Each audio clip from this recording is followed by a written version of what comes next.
3, 2, 1. Oh my goodness. Good morning, good afternoon, whatever it is for you. I hope you're having a fantastic day. My name is Zach Schaumler. This is Strong Opinion Sports. Thank you so very much for tuning in. Today is Saturday, July 14th, and I have an awesome show planned for you guys today. I'm so excited. I apologize first. I haven't done a show in a couple days. I'm a college kid. I work at a car place in the summer. It's my summer job, and I've been doing that a ton. And I promise you this episode of the podcast is worth the wait. I don't put out crap. If there's nothing to talk about, I don't talk about anything. And so I promise you this. I've got a lot of good stuff for you guys today. One of the things I'm going to talk about in this episode is I'm going to debunk the NBA Summer League. I'll tell you what that means in a minute. I'll get to it. But later down the road, after that, I have an unfinished idea I'm going to tell you towards the end of the show that I'm developing about getting credit in the NBA. It's like a comic that doesn't have a fully finished joke. I'm going to let you inside my kind of developing idea and share kind of my thoughts about that. I'm going to talk about the Reuben Foster suspension. I'm going to tell you guys about Richard Sherman. And at the end of the show, I'm going to have a guest on the podcast. A friend of mine from growing up, I used to train with him. He played quarterback on the new series of Last Chance U. It's Netflix's docu-series about college football teams. And my friend Brandon B is one of the two quarterbacks that is featured on Netflix's Last Chance U, season 3. It's coming out in about 8 days. And so I have an interview with him. It's pretty long. We go in depth. We talk a lot about his journey.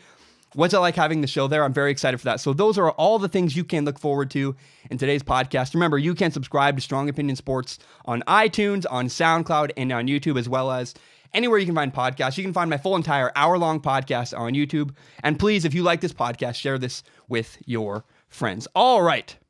So in football, there's a thing called 7-on-7. And that means it's football without any linemen. There are no linemen. It's receivers, quarterbacks, running backs, tight ends versus a defense. No offensive linemen, no defensive linemen. And there is some value here. There is some value in this kind of thing. And what it does is it keeps your players healthy. You can do it in the offseason without very little consequence. It's a good way to practice some stuff. But there's also a lot of misconception. So the stats from a 7-on-7 game are irrelevant. They don't matter because there's literally no offensive line and you're throwing every single play. Therefore, all of the passing stats are padded. There's no running game, so play action has basically no effect. And there's no offensive line, which means you're not really getting a realistic clock for a quarterback. A quarterback has to be able to make plays and make reads with a guy hitting him in the face or bearing down. If it's different, it's one thing to make the right read when there's no pressure. It's another thing to make the right read when there's a 300-pound guy about to hit you. And so for all those reasons, you can't really put a lot of value into 7-on-7. There's some value, but you can't put a ton of value into it because it's actually not real football. But there are still small things you can take away. You can take away, that guy's a really great athlete. He's really fast. He can jump. You can take away athleticism. You can also take away leadership. How does the guy act around his guys? Is he encouraging? Is he yelling? Is he angry? And you can also judge effort really well with 7-on-7. Those are the three things with 7-on-7 you can get 100% of the time. You can always judge athleticism, leadership, and effort. And the point for this is that without linemen, football is not the same. You can't put too much value on a 7-on-7 game because you're missing a lot of what makes it the sport it is. Summer League basketball is the same way. Summer League basketball is very similar. You don't have any stars. You don't have any veterans. You don't have any all-stars. You don't have a lot of even good young players. It's a lot of guys who are rookies or second-year players, and it's not a real honest look at what it's going to be like in the league.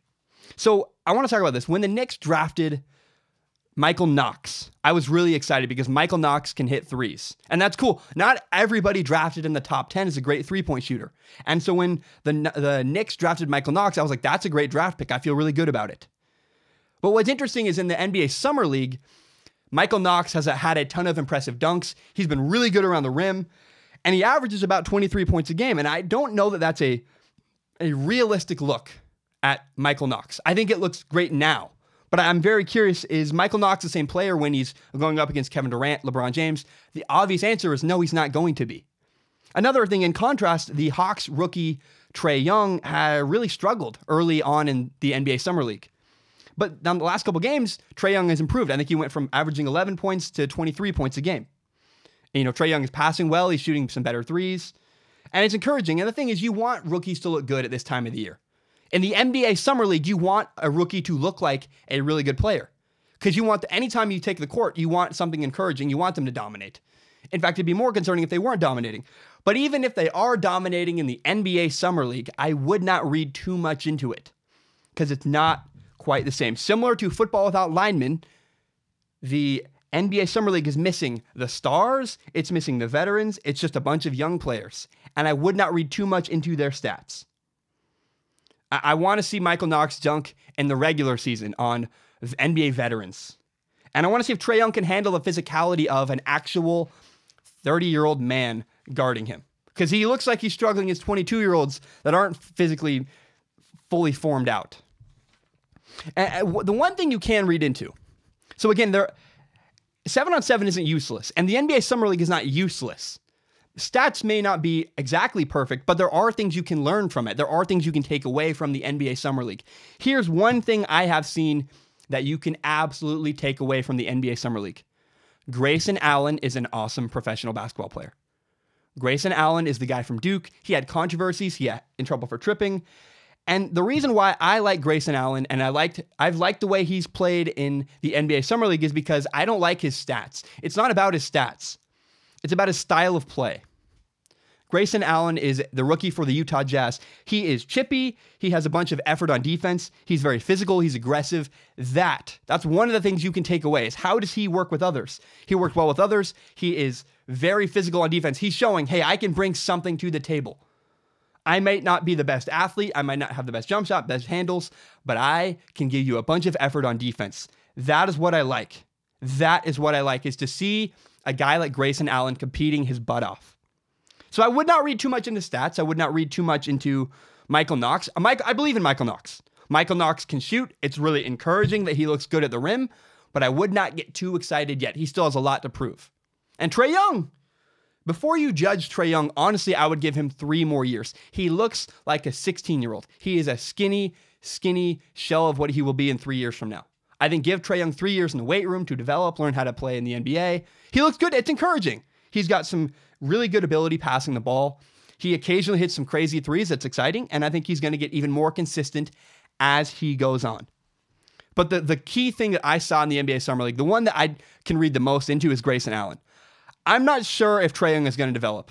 I'm not sure if Michael Knox is. Probably, right? A betting man would say Michael Knox would probably develop. I feel less good about Trae Young. But what I can tell you without a shadow of a doubt is Grayson Allen will be in the league.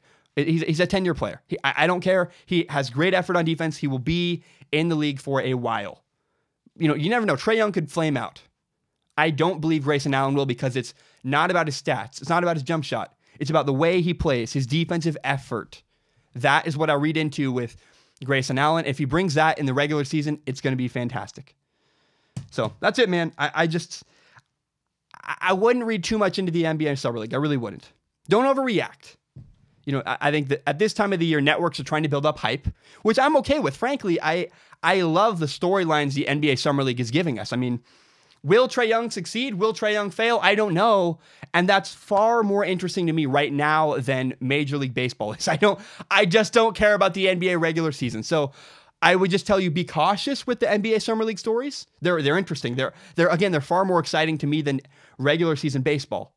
But just temper your expectations a little bit. Be careful, because it's not quite real basketball just yet. All right. So, LeBron signed with the Lakers. LeBron James signed with the LA Lakers. And people are now doubting and questioning the way that the Lakers are building their team. The Lakers signed veteran Lance Stevenson. They signed Rajon Rondo, a veteran point guard. And people are like, what are they doing? Rondo's not a great shooter, and they have Lonzo Ball. Why would they sign Rajon Rondo? And then they signed JaVale McGee. And it's very true. Rondo can't shoot. And Lance Stevenson is kind of a weird guy. I like him, though. I like his hustle. But he's not a great player. And many people are going, what are the Lakers doing? Lots of writers, lots of journalists are going, what's happening here? I don't understand what the Lakers are doing. Why are they building their team? And some people even think the Lakers are going to suck because their team is not built to compete with LeBron. People are saying, we don't think this team is built like the other teams LeBron's played on, so that's not right. I heard this the other day. They said that, the way The last 8 years in a row, LeBron James has been to the NBA Finals. But this year, this team is built differently, so it's not going to be as successful. I think my only response to this is, I think, honestly, people are making fair criticisms that the Lakers roster may not make a lot of sense on paper. I think I like it because it's chippy, it's got veterans, which LeBron likes, and it's got really smart players. I think Rajon Rondo is one of the smartest players in the NBA. But even though there are very fair criticisms of this Lakers roster, I will tell you this. I'm never, ever going to doubt LeBron. That's the one part I don't understand of this, is there are fair criticisms of everybody on the roster. But do you actually think that LeBron isn't going to figure it out? It's LeBron James. I said it a couple minutes ago, I'll say it again. LeBron James has been to 8 NBA Finals in a row. I mean, that says it all to me. Even though it doesn't make sense on paper, I want to ask, when has LeBron James ever made sense on paper? LeBron James stepped into the league and looked like a man immediately at 18 years old. That doesn't happen. That's not possible. Ben Simmons didn't play at all his rookie year. Kobe Bryant took time, didn't play immediately. I mean, I just don't understand. Why would anybody ever doubt LeBron James? It's just silly to me. Now, I will say this. I think Rajon Rondo is there to mentor Lonzo Ball. I think Lance Stevenson is there to be a bully. But I'm never, ever going to doubt LeBron James. I don't doubt the Lakers. I don't doubt that they will succeed to some degree and probably a very high level because they have, guess what? LeBron James. LeBron James doesn't make sense on paper. LeBron James defies all logic. He's 15 years in. He had one of his best years of his career, and I think he should have been the MVP last year. He's 16 years into his NBA career, and he's still the best player in the league. That doesn't happen. 2 people in my lifetime have defied all logic. Tom Brady won an NFL MVP at 40 years old. That isn't possible, and yet it happened. And LeBron James is still the best player in the league 16 years into his career. That shouldn't happen. And so when you say I doubt LeBron, I'm not sure that what the Lakers are doing, yada, yada, I would say you have no right, you have no reason to doubt LeBron James. LeBron James has never given us a reason. Even though I agree with you. I agree with you it's a valid point that this team is built differently. And Rajon Rondo can't shoot. And Lance Stevenson, how is that going to work with LeBron? Oh, there's all these questions. But I don't think it matters because LeBron James is involved. And when LeBron James is involved, I turn off my brain and just enjoy it. Right, wrong, or different. I just think that LeBron James overcomes any logic you can throw at him. He has his whole career, and so I'm not going to doubt LeBron James. I will be the last person who jumps ship on LeBron James because he has defied logic over and over and over again. And I'd rather be the one screaming, LeBron James going to succeed and him fail, than the guy saying, this is the year LeBron James fails, and he succeeds again because he succeeds over and over and over again every single time. The other thing I want to say about LeBron James, there's that whole mural thing. That some artist put up a really awesome, street mural about LeBron James, the king of LA. And people vandalized it. I mean, and I'm not surprised by that at all. This is why we can't have nice things. Basically, anytime you do anything, people want to ruin it. It's just the honest to God truth. It is just honestly what happens. But I do want to say, if there are any Lakers fans, because what I don't believe is that the people that vandalized that sign were people who are Lakers fans. But if there are Lakers fans, if there are people who love the Lakers, and while they love the Lakers, they also aren't excited for LeBron James, they're idiots. If you're a Lakers fan, you should be very excited that your team has LeBron James. I don't know how you could possibly be a person who goes, I love the Lakers, I'm so pissed they have LeBron. That's a contradicting statement because having LeBron James makes the Lakers so much better. It's a silly, I don't know that there's anybody out there, honestly, that believes that.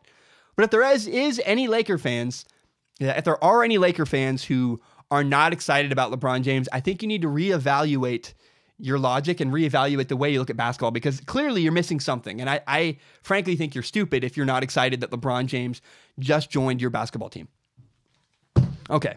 Let's talk about some football, you guys. I'm going to drink some water and then we are going to jump into... I have 2 NFL stories in a row, and you guys are going to be happy. If you're a 49ers fan especially, you'll be excited about this. So honestly, first, I was going to start with something else, but I want to start with this first, is that I think a lot of people in the audience, a lot of people listening to this podcast have at some point met a girl online or met a guy online. You've met somebody you were talking to online. You became friends with them online, Instagram or Tinder or Bumble or Facebook, whatever. You met someone online and you talked to them, you became friends with them. And it's even more so ramped up if it's a person you like, you're interested in physically, or interested in, maybe you'll date them. When you meet someone you date, you might want to date that you met online. When you go from online to meeting them in person the very first time, you are very careful with your expectations. Because the truth is, you don't really know until you see them. And you could hear, you think they're awesome, you think they're beautiful, yada, yada, in pictures, but until you see them in real life, you don't actually know what's going to happen. That, I think, is a very similar situation to Richard Sherman this year with the San Francisco 49ers. Niners Nation is a fantastic website. It's a great website. They are great. And they just wrote about how they are setting their expectations for Richard Sherman in 2018. In fact, Niners Nation, I can't tell anyone else does this. Maybe they do, maybe they don't. I think Niners Nation started this. They started calling Richard Sherman Uncle Sherm. I love that. It's fantastic. I'm going to embrace it. I'll give them credit, but I'm going to start calling him Uncle Sherm because I think that's fantastic. And I want to tell you my guys' expectations for these are my expectations for Uncle Sherm. And I have very much tempered my expectations. Again, very similar to meeting a person that I've met online for the first time in real life.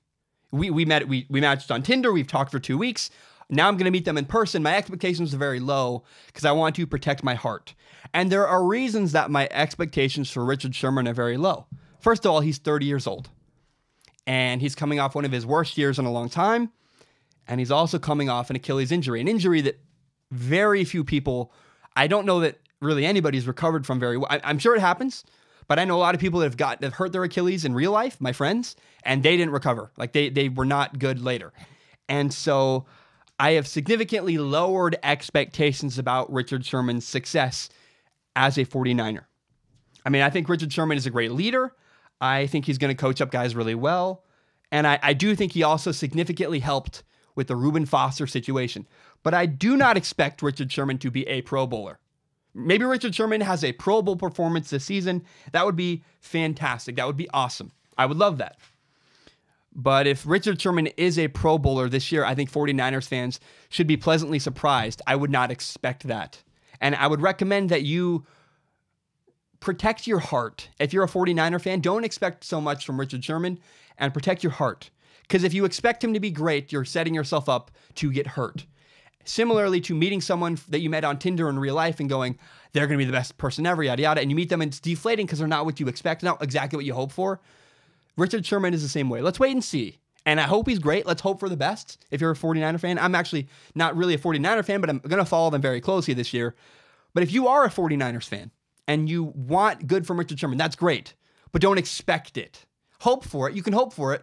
But I think if you expect it, you're going to be let down. It's very possible. So I would temper your expectations with Richard Sherman according to the fact that he's 30, he's coming off an injury, and he's coming off one of his worst years of his career.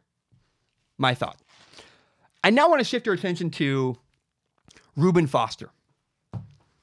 So the 49ers linebacker Reuben Foster was suspended for 2 games because he violated the NFL's conduct and substances of abuse policies. And this was also after, of course, he had a domestic violence charge raised up against him and then ultimately dropped in court. And I think it's interesting. I remember that. I want you to remember that Reuben Foster did not just get in trouble for a domestic violence charge, right? He also got in trouble for possession of marijuana. And Reuben Foster again got in trouble for possession of an assault rifle. Now, both were resolved. Both situations were resolved in the offseason. But I want to talk about this 2-game suspension because when Reuben Foster was suspended for 2 games, there were a lot of 49ers fans that were upset. And I understand why they were upset because the feeling is, the way that it looks is that, the domestic violence charges were dropped and then Reuben Foster was still suspended. And you go, what?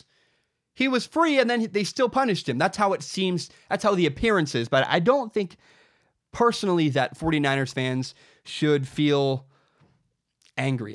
If it were me, because I think you have a choice. You could either feel lucky or 49ers fans can feel like they were screwed over.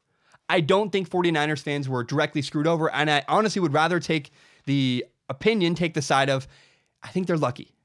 Because all things considered, a 2-game suspension isn't that bad. Getting suspended for just 2 games, in comparison to what it could have been, 2 games is not that bad.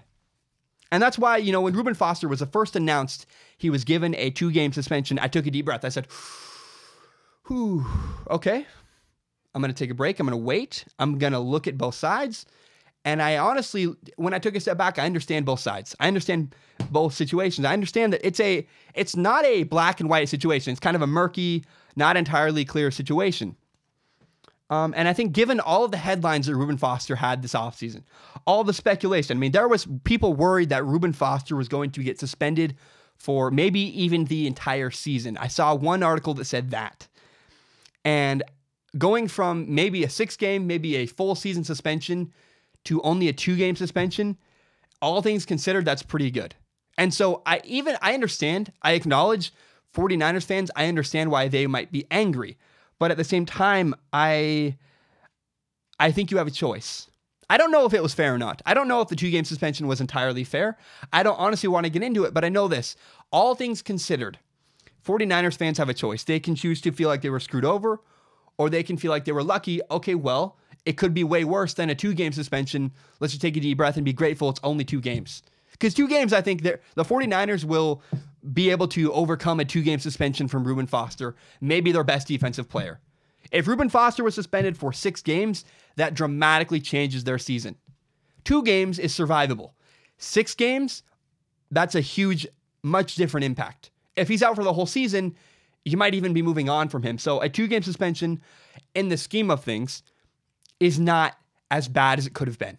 Is that fair?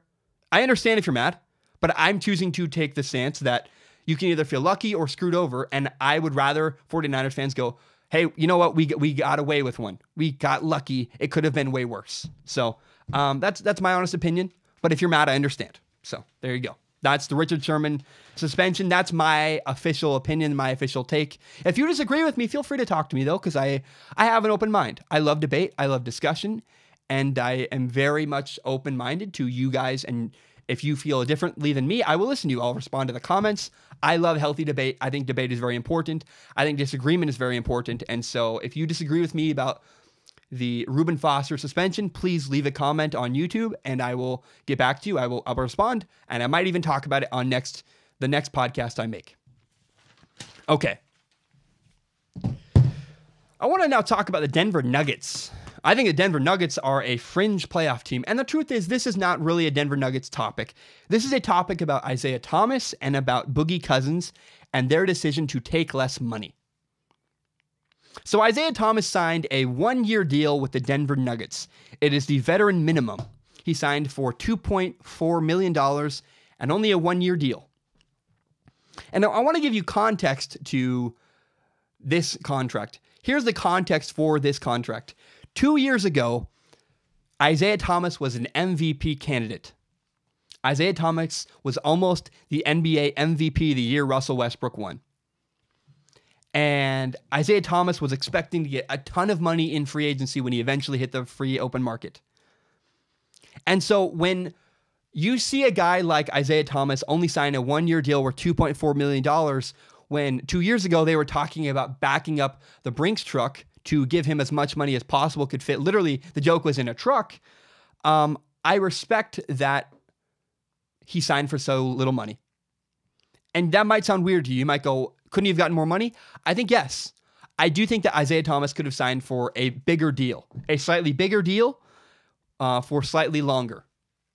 But I think that Isaiah Thomas is betting on himself. Isaiah Thomas is saying, I'm going to prove I deserve more money. And so he's taking less money now so he can go to a good situation in Denver and potentially make more money later. Denver's a good basketball fit for Isaiah Thomas. The Nuggets are a borderline playoff team. It's a chance for him to showcase his talents, and he might have some success there. And if he gets them to the playoffs, that looks even more impressive. And I think it's interesting to compare Isaiah Thomas taking a risk and taking a chance betting on himself. I think it's interesting to compare Isaiah Thomas to the Warriors signing Boogie Cousins. So if you remember, Boogie Cousins signed a 1-year deal with the Warriors, and it was the minimum. It was as little money as he could possibly sign for is what Boogie Cousins signed for with the Golden State Warriors. He signed for $5 million. And it's an absolute joke to pay an NBA All-Star big man only $5 million. That is the steal maybe of the century. That's a joke. For a guy of Boogie Cousins' caliber to sign for so little money it's ridiculous, honestly. It's silly. But I want to argue a different perspective I've not heard yet. Nobody is arguing Boogie Cousins' perspective. Nobody is saying, maybe Boogie Cousins did the right thing for him. Because I think that signing with the Warriors was the best decision for Boogie Cousins, the player and the person. And I think that it's similar to Isaiah Thomas. Isaiah Thomas signed with the Nuggets. I'm taking a risk. I'm betting on myself, and it's the best thing for me long term. I think that Boogie Cousins did the best thing for himself by signing with the Golden State Warriors. Now, that's obvious at first because you go, well, he's going to win a championship. But I think it's much deeper than that. Boogie Cousins is coming off of an injury, an Achilles injury. And what I like about this move is that the Warriors do not need him. And because the Warriors don't need him, he can take as much time as he actually needs to recover. He can fully recover before coming back and playing in the NBA regular season. He could wait until after the All-Star break and the Warriors would be just fine. They don't need him at all. If Boogie Cousins had signed with another team for more money, expectations would be higher. They're like, we're paying you $18 million. Come on, man. Let's get going. We want you back by November. We got to get you back in the lineup as soon as possible. And the pressure of coming back from an injury is gone now because Boogie Cousins signed with the Golden State Warriors. There was no pressure for Boogie Cousins to return to the starting lineup immediately. In fact, there's no pressure at all. He could wait until the playoffs before he plays, and they're going to be fine. I would rather them not if I'm a Warriors fan, because I would say that, I want him to learn how to play with the guys at the very least, but I'm just saying they don't need him. And that benefits Boogie Cousins if he's coming off an injury, which he is. The other thing is this. Boogie Cousins signed a 1-year deal.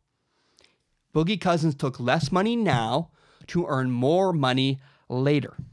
It's very similar to Isaiah Thomas taking less money. Boogie Cousins wants a contract that is as big as possible. And the contracts that Boogie Cousins desired were not offered to him. Boogie Cousins did not have the options that he wanted, so he's going to take another year, try to improve the view of him, show he's healthy, show he can play at a high level, and try to get a better contract next year. That makes sense to me. Not to mention, now the obvious one is that, Boogie Cousins will probably get an NBA championship out of it. So less money, no pressure to come back from an injury. Potential to sign for more money later is what Boogie Cousins decided to. He decided to, I'm going to win a ring. And he decided that I'm going to take all the pressure off of my return from my injury. I can take as long as I need and get fully healthy. That is the best thing for Boogie Cousins. You can hate him. You can be angry about it. But the truth is, Boogie Cousins did what was best for him. And I say that who cares what anybody else thinks? You got to do what's best for you. I think it's interesting. I'm in the middle of a controversy. I am considering transferring schools. And I was very transparent. I was very honest with how I felt. I felt frustrated with my old college, and I want a better situation. And I offended all kinds of people at my old college, something I feel bad about. But at the end of the day, I have to do what's best for me. I can't worry about the professor's feelings that I hurt because his career is not mine. Boogie Cousins shouldn't worry about how his decision affects everybody else. He should do what's best for him. Very similarly to Isaiah Thomas. Isaiah Thomas could have signed for more money. I respect it. I don't know that I think Boogie Cousins' situation is clearly better than Isaiah Thomas's. Boogie Cousins is going to probably get a better contract. Isaiah Thomas may not. But I respect what Isaiah Thomas did. He took a risk. He said, I'm going to bet on myself. I believe in my abilities, and I'm going to go out there and I'm going to earn more money. I respect both Boogie Cousins and Isaiah Thomas for slightly different reasons. I respect Isaiah Thomas for taking a risk and doing something that may not work out. And I respect Boogie Cousins for saying, I don't care what anybody else says or thinks. I am going to do what's best for me. I'm going to get myself a ring. I'm going to fully heal from my injury, and I might have a chance for more money down the road because of this year I took off and used to improve my brand in the locker room and on the court. That's all I have to say, but I just think that people are all wrong about Boogie Cousins, and I think we should have a little bit more open mind about it. And I think that Isaiah Thomas, there's a clear parallel there between Boogie Cousins and Isaiah Thomas, both of them taking less money to potentially earn more money down the road. Okay. You guys excited? I want to share with you guys an idea that I am still working through. It is not fully formed. I have not fully developed this. In fact, it's kind of like a comedian who has a joke who he's still working on. So he tells the joke and it's not as funny now as it will be in 2 months. And like Joe Rogan talks about this sometimes. He talks about how he'll work on a joke and he doesn't know how to tell it the best yet. He's still working on how to best tell this joke, but he's developing it. That's how I feel about this segment. I'm still figuring out the best way to put this, but I want to jump into it. And the idea is all about credit.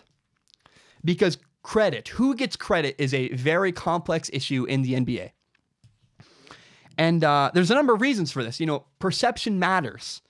And, for example, if you're winning because of LeBron, that makes LeBron James look good. That helps him. If LeBron James is winning you games and the perception is that LeBron James is the reason you are winning, that builds LeBron James' brand. Perception might even matter more than reality. Honestly, because perception is how you build a brand. You get a better shoe deal, you get better endorsements if the perception is that you are a star elevating everybody around you. Perception and credit matters. Who gets credit in the locker room? Who gets credit for winning? That matters a lot in the NBA. And so in this segment, I want to compare Kawhi Leonard, I want to compare Kyrie Irving, I want to talk about Greg Popovich, and I want to talk about Brad Stevens. I want to talk about all four of those guys, compare, contrast all of their scenarios. So first, I've been hearing rumors that Kyrie Irving is wanting to leave the Celtics next year in free agency and join the New York Knicks. So if Kyrie Irving leaves the Boston Celtics, he will go home. And he will go home to his team. He will have his own team. He will be the star. He will be the guy on that team. And it seems silly to leave Boston. If you're me, I look at Kyrie Irving and go, why would you leave the Boston Celtics? Life is good. You got a great roster. You have a great general manager. You have a great coach. Kyrie, what are you doing? Why would you leave Boston for the New York Knicks? Because me personally, I want a good team of people around me. If I start my own company tomorrow, I'm going to hire people better than me that know what they're doing even better than I do so they can help elevate me. That's how I feel. But I also understand this, is that Brad Stevens, the coach of the Celtics, and Danny Ainge, the coach of the Celtics, the general manager of the Celtics, Danny Ainge, and the coach of the Celtics, Brad Stevens, they get a lot of credit. When the Celtics win, they go, Danny Ainge built that team. He's a genius. Oh, Brad Stevens, he designed that offense. He's a genius. And what that could do is take away credit from Kyrie Irving. Kyrie Irving's stardom gets less appreciated because of everybody else in the locker room. I don't like that, but that's actually true. Right, wrong, or indifferent, Kyrie Irving might not be getting as much credit as he deserves. And I think credit directly affects your paycheck. It's true. If the perception is you are really valuable because you are the sole reason that team is winning, you will make more money.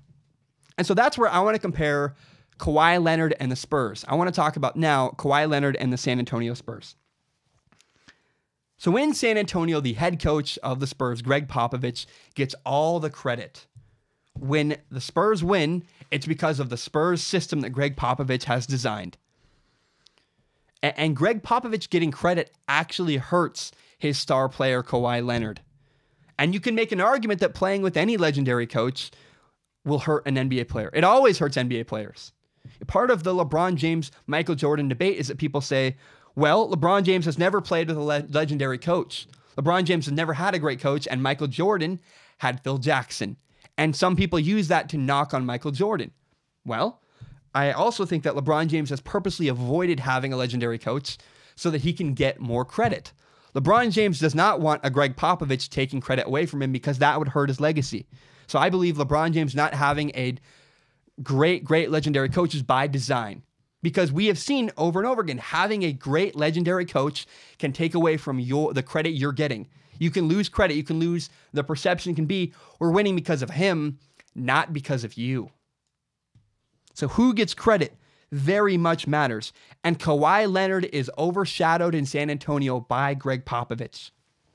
I mean, we forget all the time that Kawhi Leonard is the third youngest NBA Finals MVP ever. He's the second youngest, let's be honest. So Magic Johnson won 2 NBA Finals, one at 20 and one at 22.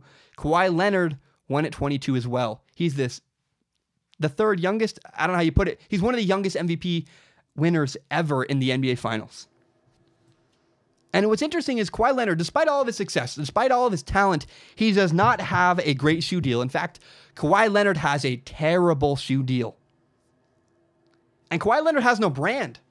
Kawhi Leonard does not have a brand around Kawhi Leonard because he is always overshadowed by the Spurs organization and by Greg Popovich. And so when Kawhi Leonard says, I want to leave the San Antonio Spurs because I want to enhance my brand, I want to go to LA to make more money and enhance my brand, I understand that because the difference could be upwards of $50 million. That is not a small difference. That is a massive, massive change. And so legendary coaches overshadow players because they get credit, not the star player. Brad Stevens in Boston might overshadow Kyrie Irving. Because all we talked about in the NBA playoffs was Brad Stevens versus LeBron, coach versus player. Now, I know Kyrie Irving wasn't there, but I've never, ever heard more talk about an NBA coach in the playoffs than Brad Stevens in the last year's NBA playoffs. So again, who gets credit matters. And if Kyrie Irving goes to New York, he can build the narrative that Kyrie Irving is going home. He's going back to his hometown. He lives very near New York. He grew up very near New York. I think it was New Jersey. I'm not exactly sure, but I know he's from the area. I think he was a Knicks fan growing up. And not only can Kyrie Irving go home, Kyrie Irving has potential to create the narrative that Kyrie Irving recruited Jimmy Butler to come with him to New York. If Kyrie Irving gets recruiting credit for bringing Jimmy Butler to New York, that helps his brand even more. Because then he's now the mastermind that designed the team in the New York with the New York Knicks. It's Kyrie Irving's idea. He gets even more credit. He gets even more of that value. He builds his brand even farther. And it's very true. Jimmy Butler just rejected a contract extension with Minnesota. So what leaving the Boston Celtics and going New York could do is Kyrie Irving could get more credit in New York. And getting credit helps Kyrie Irving financially. I mean, Kyrie Irving just did a movie. And I think you need to realize that people like Kyrie Irving, LeBron James, Giannis, the Greek Freak, same person I know, but Steph Curry, Kevin Durant, none of these guys are just athletes. Kevin Durant is a brand. LeBron James is a brand. Kyrie Irving is not just a superstar basketball player. He's a brand. He's a shoe brand. He's a clothing deal. He's a movie star now. Kyrie Irving is more than just an athlete.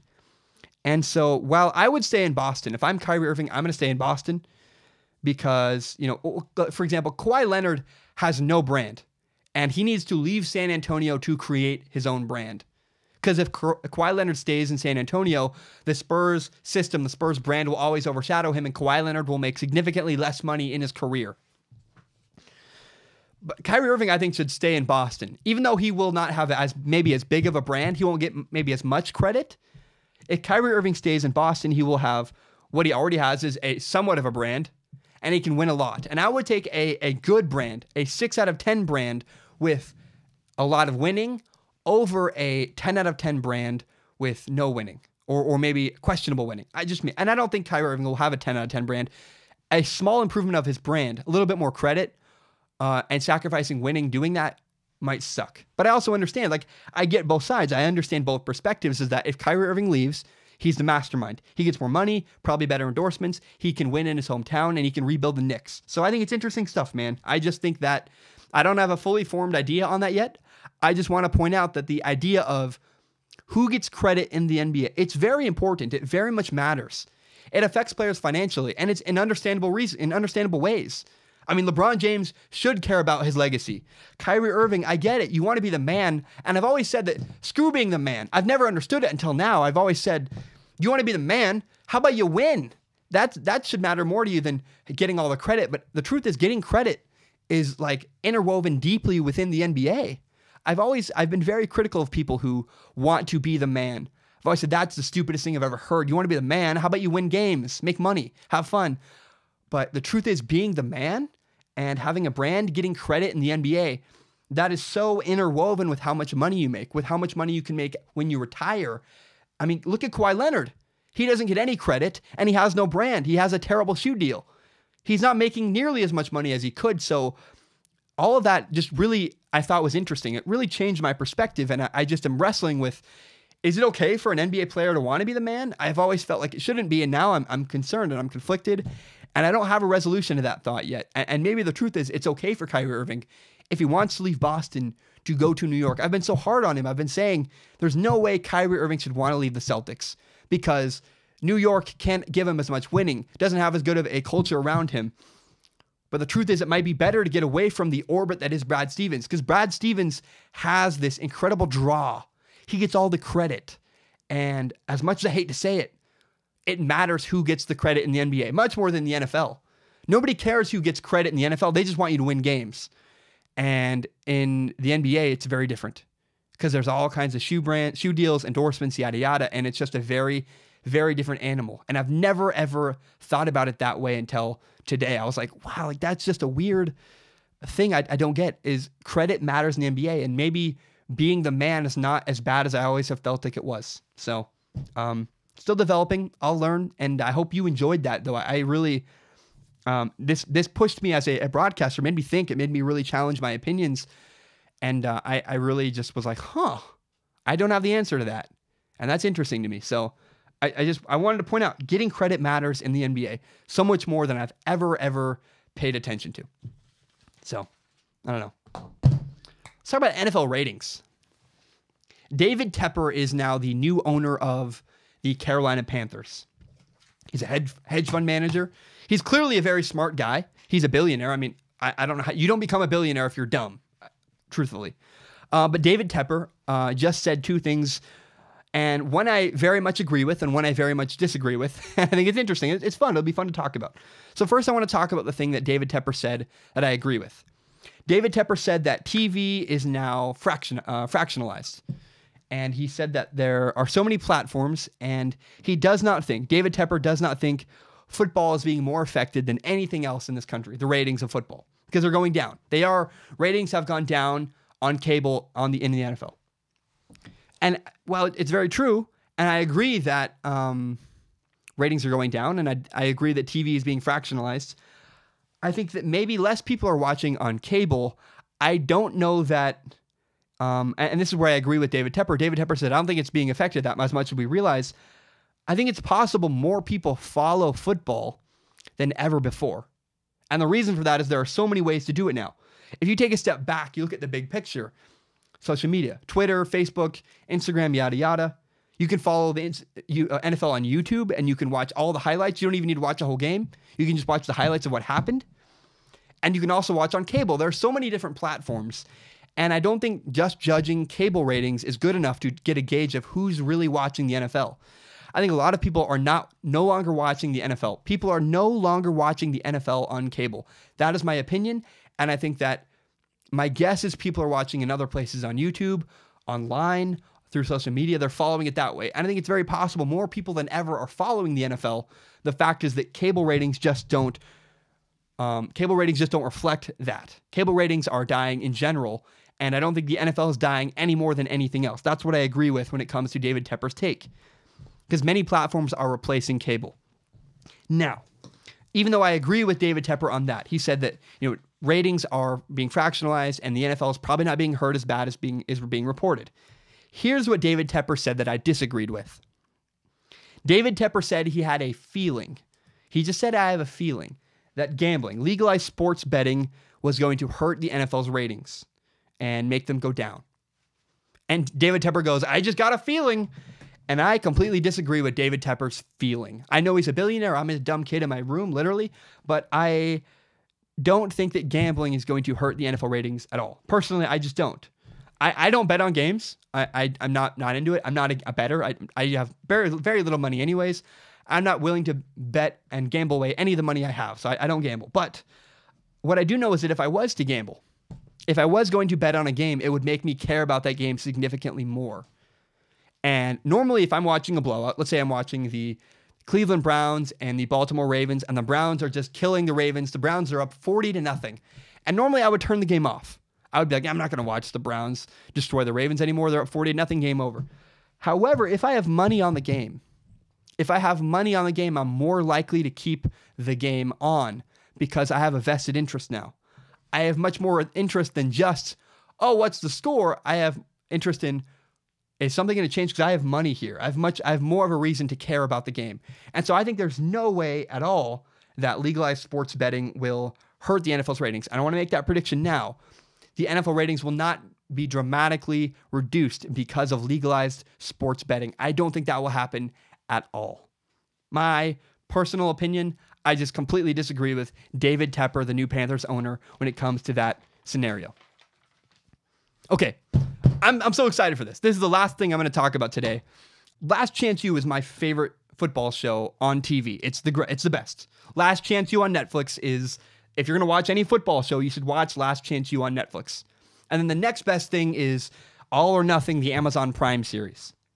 I hate Hard Knocks. I'm not a fan of Hard Knocks. I think it's bad. I think because the problem is that they release it the same time as the season is going on, and that's way more of a distraction than it could be. So I'm not a fan of Hard Knocks, but I love Last Chance U. I love All or Nothing.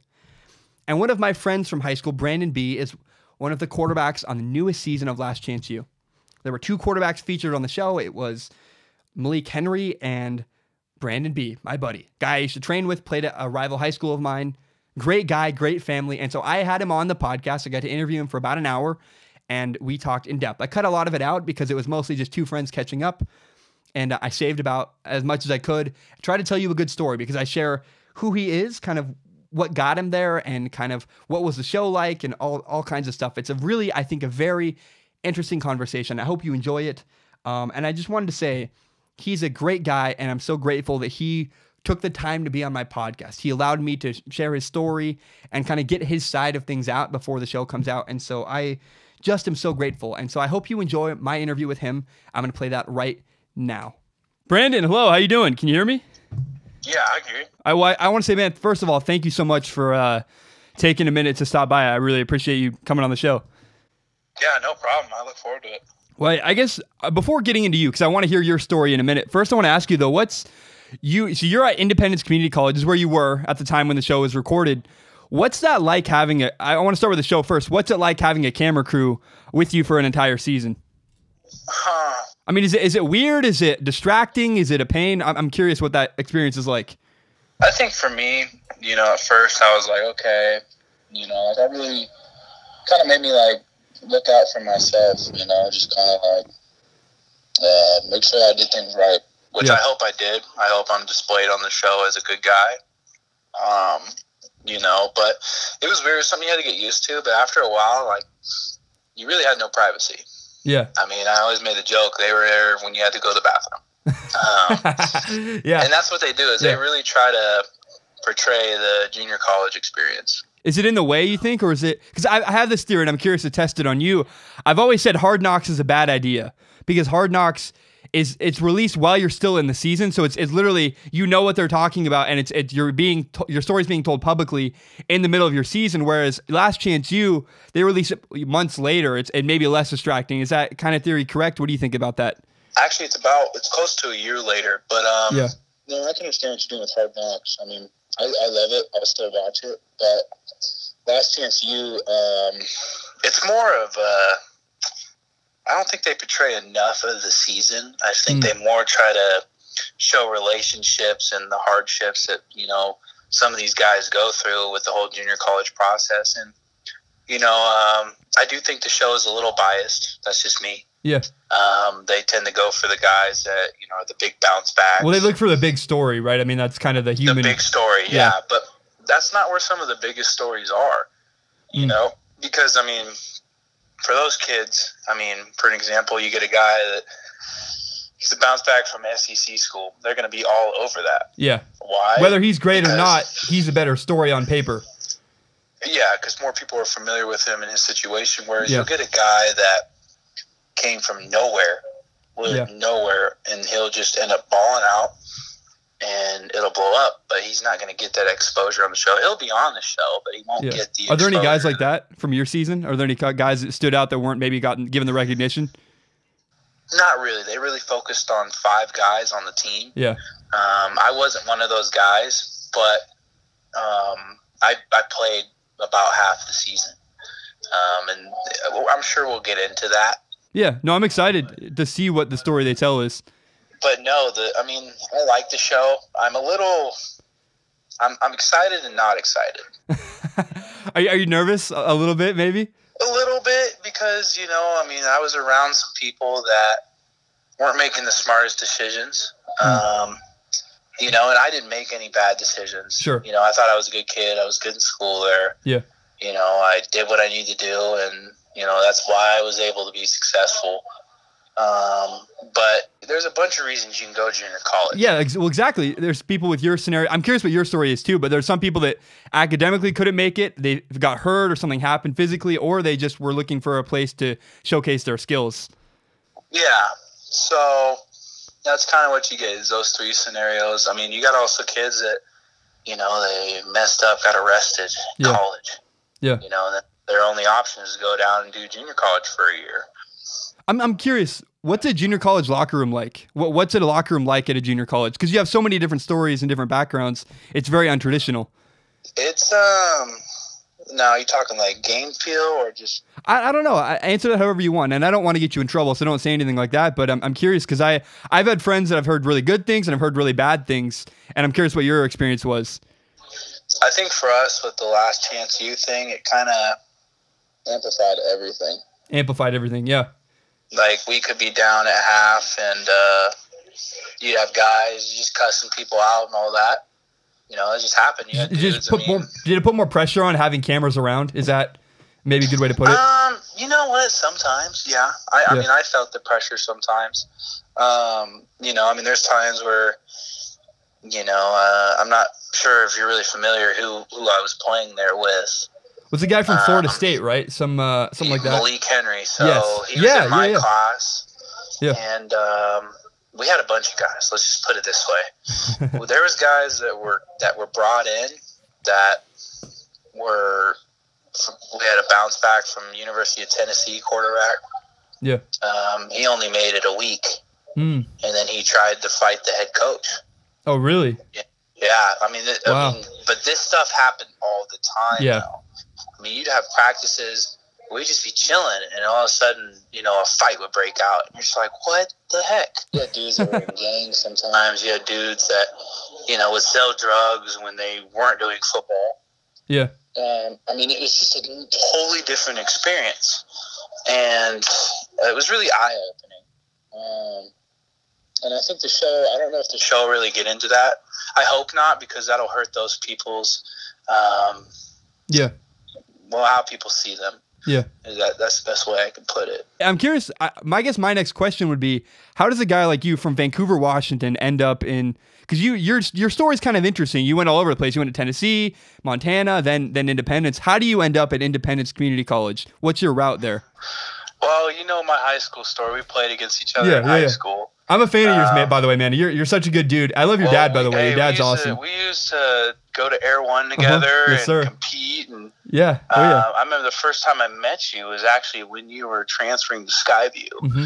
Yes, sir. And I remember Charles introduced us. Yeah. John's a great guy. Oh, he's the best. So I went to Washington High School my freshman year. Yep. Then I moved to Evergreen for 2 years. Yep. And then my senior year, you remember Coach Don Johnson. Yep, the man. And the man. I'm telling you, that guy gets people places. Oh, he's a dude. He's so good at promoting his players. He's the best. Love that guy. He's such a good thing for high school people. I can't say enough good things about him because he's given me so many opportunities, and I mean he's still helping out people. It's just crazy. He cares about his guys, man. He's the best. He loves football, and he loves helping guys out. And that's why I went and played for him. Everybody could say, what happened in Evergreen. I don't care. That guy had a bigger impact on and off the football field than anybody else did at that time. That's so cool. Yeah. And but he left, Yeah. And, did his thing. And so I went to Tennessee, and I actually physically moved away from my family for my senior year and went and lived with my godparents. Yeah. And it was such a great experience. That's awesome. I'm not going to get too much in depth into it. It looked fun, though, man. It looked like you were a star over there. It was, I'm telling you, football down there, it's really more like Texas football. Yeah. Well, the South just cares more about football. It's the honest truth. I mean, I walked off the plane, and I had a newspaper article about me. In Vancouver, you couldn't even do that. No, that's awesome. That's so crazy. Yeah, it was definitely a new experience, and my quarterback coach was an ex NFL QB, Kelly Holcomb. Oh wow, yeah, I know Kelly Holcomb. Yeah. Oh, I love Kelly. So then thanks to Coach Johnson, and I had the film, so that helped. Yeah, you had good film. And he gave me an opportunity, and Montana showed up. That's it's awesome. Funny because if you would have told me my sophomore year of high school that I was going to end up at Montana, I would have told you we were crazy. Because it's lower than you wanted, or because it's higher than you wanted? It was lower than I wanted at the time. And I went through a humbling experience my sophomore year. I had a great sophomore year, and I went through a little thing and hurt myself my junior year, but I bounced back from my senior year. Yeah. But I used to throw for, in a week I'd throw for 10 colleges. Colorado State, Boise State, Washington State. You were throwing for them all the time. Yeah. And as a sophomore, to get on their radar and be invited to their elite camps. Huge. It is. I don't think people know enough about it. Yeah. And so well, you left Montana, right? Is that what happened there? So I went there out of high school. I went there with my buddy Ray Green, who was Ray's my the teammate. best. Yep. Oh yeah, Ray. We had a bunch of good high school experiences together. That's awesome. And it was kind of cool because I left and then I came back. We were going to be teammates, and then Kobe was there. Mm-hmm. Kobe. And then Jaron Williams was there too, and I played with those guys in high school. And so I was like, oh, okay, the whole group's back together. But I just didn't get an opportunity there. Yeah. I felt I was kind of limited because, they redshirted everybody they brought in. Yep. They brought me and another quarterback in, and they really thought the world of that guy. And me, I was like, I can compete against this guy. I'm just not getting the opportunity. Yeah. And that's what's interesting about football, man, is people don't realize how often that does play a part anyways, I guess. Yeah, no, if you don't get that opportunity, they're never going to see what you can do. Yeah. And so it was difficult because I really liked Montana. It fit me as a person. That's what I was going to say. Is, I'm moving to Montana State University for college, and it seems like your kind of place. You're a hunting, fishing guy. Montana's great for the outdoors. Oh, yeah. If I wasn't in class and doing football, and I really worked hard on those, I was out fly fishing. Yeah. That's just what I love to do. Yeah, it's that's my awesome. passion. It's kind of like football. It's something I can do, and fishing it's just something I go do to relieve stress or just chill. It's a break. I can do that all it's a day. break. It really is, especially when you know what you're doing. Yeah. It's more fun. Yeah. Hey, go ahead. But so I left Montana, and so I was looking for places to go. Yeah. And I got an offer. Coach Johnson got me set up with a junior college down in California. And as you know, California, you pay to go to school in junior college. Yeah. But I would be throwing the ball, and I'd get a great opportunity. Well, I was on set to do that. I was literally the day that I was going to take off from my flight. I live in the Columbia River Gorge, and we had freezing rain come through the day I was supposed to take off. So I was all packed, ready to go. Yeah. Well, my flight got canceled, and got a call from this guy who really became a great coach. His name's Jesse Ornelas. He was the OC at the time, got moved to running back coach when I came in. And he was at Independence Community College. And I was like, what? I've never heard of this place. And they're like, yeah, we're in Kansas. And they sent me a PowerPoint of all their facilities and stuff. And I looked at their record, and they were the worst team in the KJCAA, which is the Kansas Junior College Association. Yep. And they were the worst team there. And I was like, what? But they were like, they kind of sold it to me. Like, yeah, you'll come in, start, be the guy, all that. I was like, sweet. But as I've learned, nothing is that easy. No. So, but they were offering full scholarships at a junior college. Yeah. Huge. So I told my mom, I was like, I'm going to save you guys money. Like, why not? I can go live for free and play football, basically. Yeah. And, get my 2-year degree when, the goal is to get it in a year. Get out of there in a year. Yeah. Let's go to the spring, fall, and get out. Yep. And so I did that. And I remember I have grandparents that live in Tulsa, so I flew into Tulsa, and they drove me about an hour and a half just Independence is about 35 minutes from the Kansas border. Yeah. And so I remember we were driving out, and I fell asleep. I woke up, and I remember pulling in to the college, and I was just like, where the heck am I? Like, this looks like prison. This tiny little town. Yeah. I mean, it was January, so it's decently cold out there in the Midwest. And I'm just telling, I remember waking up, and I was just, from that day on, I was like, okay, it was almost like a countdown to how many days till I got out of there. And I remember meeting some of the guys, and nobody really big, and then all of a sudden I remember getting there and thinking I was a guy, all this and stuff, and I looking at my competition, who were other quarterbacks, and they were straight out of high school, and I was just kind of like, oh, I got this in the bag. Like, I just got back from college. Like, I have a totally different experience and, like, way more to offer than they do, because they didn't get that offer out of high school, or they didn't get that chance. And so, in my mind, that just didn't mean that they were good. Yeah. And then all of a sudden, Malik Henry showed up. Florida State bounced back. Yeah. And I'm like, it's funny, though, because the first time I met him, I didn't know who he was. Mm. I remember talking to him, and, you just kind of checking, like, hey, like, what position you play, And he's like, I play quarterback. And I was like, oh, where are you bounce back from? He's like, Florida State. And I was like, oh, okay. I was like, I got my work cut out for me. But everything just intensified immediately, probably. Yeah, it was like, oh, crap. I remember calling my dad, and I was just like, yeah, they brought in Malik Henry. And I was like, but at the same time, I was happy. I was excited. Yeah. How come? Because I was like, I got to compete against one of the best quarterbacks that was in my class. Yeah. And I never got that opportunity to go to the Elite 11 when I should have, or I should have done this. And I was like, this is a great opportunity. Like, you get to compete and show, like, where you stand. Yeah. And I was nervous, but I was also really excited to just show and push myself. And Malik, he's a good guy.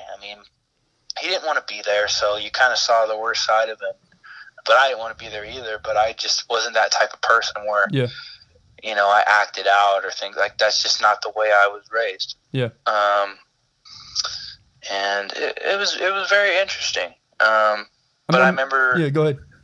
spring ball started, and he would get in trouble, or they wouldn't be moving the ball or something like that. And, I get an opportunity, and I was like, hey, I'm getting an opportunity. Like, why not? Like, this is a competition between me and him. And, I did that. And at the end of the spring, I was the number one guy on the depth chart. That's awesome. And I was so excited about that. I remember, he would move the ball. I'd come in and start completing passes and moving the ball, and I'd get comfortable. I haven't been that comfortable on a field. It just came so slow and easy to me because I was able to put all my time and energy into football. Mm-hmm. But we had a quarterback coach at the time who he didn't care where you were from. Yeah. At all. He didn't give a crap. He said, if you can play, you can play. And I liked that because for once the cards were evenly stacked. Yeah. And Malik, he would act up and, he'd cuss out the coaches. I've never seen a kid do that before, get away with that type of thing. Yeah. It's completely inappropriate action normally, especially for a quarterback. Here's the catch, too. The head coach, who really ran the show. This guy is a character. I like Coach Brown. I have nothing against him. We just didn't see eye to eye. And what happened was him and Malik was his godson or something like that. Mm. So there was a connection there, Yeah. So, me being like, okay, I'm like, but then I was being realistic with myself. I'm just like, it doesn't matter how good you're going to do. They're going to give him many opportunities. It doesn't matter how much he messes up. Yeah. So I just told myself, you got to be perfect, And I kind of took that to heart. But they fired that quarterback coach. Oh, and, you lost your fair chance. Well, kind of, yeah. So they brought in this new guy in the summer. And I remember meeting this guy, and it was me the bounce back from University of Tennessee, and Malik Henry, and there was a freshman. So me in the room, I'm like, there's 3 of us that are bounce backs. We're like, okay. You know, the Tennessee guy, I think he was like a backup for 2 years. But still, that's pretty good for SEC ball. Yeah. I mean, and Malik, you know, his top kid in the class, probably would – I don't know if he'd be playing at Florida State. Francois is there or whatever. And he's a heck of a quarterback. But so it's us 3 in the room. And it got competitive, but the Tennessee guy tried to fight the head coach because he didn't feel like he was getting treated fairly enough. Whew. And so that he was gone in a week. So I was like, it's down to me and Malik again. You know, but this new quarterback, I'm telling you, this guy, I'm trying to keep this, you know. Well, we don't have to go there if you don't want to. I mean, we don't. Well, no. But I mean, I got to tell you how it is, though. Sure, yeah. Because people aren't going to know. They're going to think, oh, you know, you did this or did this guy. You want to get your side of the story out. Yeah, this guy essentially was there to babysit Malik Henry. Got it. The head coach head coach or quarterback coach? Quarterback coach. Got it. Like this guy, literally, his name is Frank Diaz, and we never saw eye to eye. Yeah. I mean, I'd make a hell of a throw, and then he'd rip me for it. I'm like, that was a 40-yard dime in between 2 safeties, and you're going to rip me for that. But I'm like, okay, Malik can throw an interception, and nobody says anything to him. Yeah. So it really ticked me off and made football not as enjoyable, you know? Because it got to the point it's frustrating. I was in that situation in college. It's frustrating when you feel like you're not getting a fair shot. It's so you're able to tell. Like I've been around enough college coaches and things to know when somebody's just giving me something that I want to hear. Exactly. You know? Yep. Versus where somebody that really cares for you. Yeah. You know, and this was all this was before the season. So I just met this guy. So I still have a whole season to go with this guy. Yeah. And this is in training camp before the year started, right? This is fall camp, yeah. Oh. So I'm just like, crap. So like my reps got limited, you know, because they said they wanted to go with Malik, and I'm like, he didn't even have to prove anything. And I was like, my whole spring, I was beating him out. So for you guys to do that, I was just like, what? Because, I mean, how are you supposed to compete with a guy that gets 7 reps and you get 2? You know? Yeah. I mean, he has so many more opportunities than you, and you can be as perfect as you want. But running with the second group guys, somebody's always going to mess up, especially in junior college. They're going to forget what they're doing, and you have to tell them, and you can tell them as many times as you want in the huddle, but once that huddle breaks, you know, you say the cadence, and it's up for your guys to do what they need to do, and if they don't do it, it's bad. Yeah. You know, and it was frustrating. Season came, first game, I remember, I was okay, I'm going to play. Yeah. You know, we're playing Iowa Western, who at one point in the season was ranked number 1. Yeah, they're really good. The nation. Yeah, Jordan Burney went there, actually. Them. Who? Jordan Burney, the quarterback before me at Skyview, went there. Really? Yeah, it's a weird scenario. Anyways. Yeah. So, yeah, we played them, and we got Last Chance U. So they're all over us. And it was just, Iowa Western came in and literally smacked us. Just throttled us. Yeah. I mean, I don't think it was us. I think it was just too big of a moment. Yeah. We had better talent. We had the talent because you got guys all coming in the summer. I had a running back, Rakeem Boyd, who was a bounce back from Texas A&M. Wow. I'm telling you, that guy was a freak. You know, I had offensive line. I had a guy from Rice. He's the biggest guy you've ever seen, Isaiah Edwards. I mean, this guy is a tank. I mean, we were positive receivers. We had speed like nobody's business. We just didn't have the height. Yeah. You know, we had speed, though. So if we got it to them in space, they were gone. Yeah. But I didn't play until, I think, close to the end of the third quarter in the Iowa Western game when they were up by like 50. But they still had their ones in. So I hope they show it in Last Chance U, but, I ended up having a touchdown drive and then a second one, and then my running back fumbled on the goal line. And that was the most we moved the ball all game. But you moved the ball against Iowa Western, and he didn't. Yeah, he didn't. He threw interceptions, got mad, was throwing his helmet everywhere, cussing people out. I mean, to me, it's just a head case. Yeah, you can't work with that. Where's he at now? Do you know? I haven't heard anything about him. Yeah. I've heard, little bits in here, but he's not going to Independence anymore. I don't know how he did academically.